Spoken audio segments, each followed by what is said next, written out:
Swine flu. मुलांनो, आता आपण स्वाईन फ्लू या संसर्गजन्य रोगाविषयी माहिती अभ्यासू. संसर्ग होण्याची कारणे. स्वाईन म्हणजेच डुक्कर व फ्लू म्हणजेच ताप.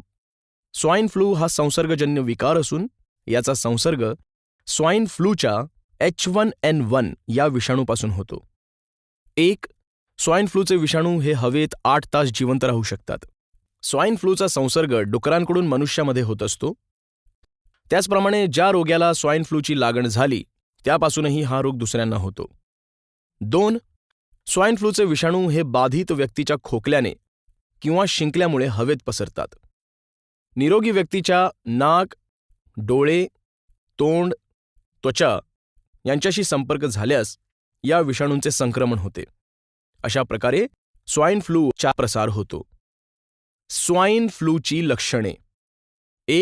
स्वाईन फ्लू या आजाराची लागण झाल्यामुळे धाप लागते तसेच श्वसन करण्यास अडथळा निर्माण होतो. घसा खवखवतो तसेच शरीर दुखते. ताप येतो, थंडी वाजते. सर्दी म्हणजेच नाक वाहते. डोळे, घसा, पोट दुखते.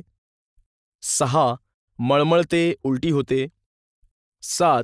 तसेच अतिसार यांसारखी लक्षणेही दिसून येतात. स्वाईन फ्लू पासून बचाव.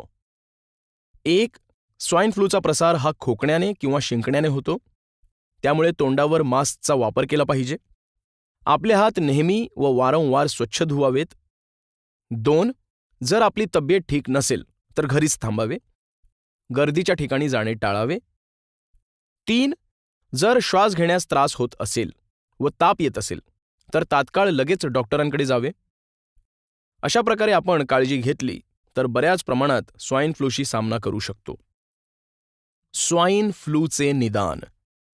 स्वाईन फ्लू या रोगाचे निदान होण्यासाठी रुग्णांच्या घशातील द्रव पदार्थांचा नमुना घेऊन तो प्रयोगशाळेत तपासणीसाठी पाठवावा लागतो. राष्ट्रीय विषाणू विज्ञान संस्था म्हणजेच national institute of virology Pune आणि राष्ट्रीय संचारी रोग संस्था म्हणजेच national institute of communication diseases NICD Delhi येथील प्रयोगशाळेमध्ये स्वाईन फ्लूची तपासणी करण्याची व्यवस्था उपलब्ध आहे.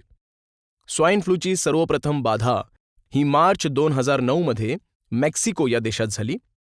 स्वाईन फ्लू हा इन्फ्लुएन्झा A H1N1 या विषाणूमुळे होतो.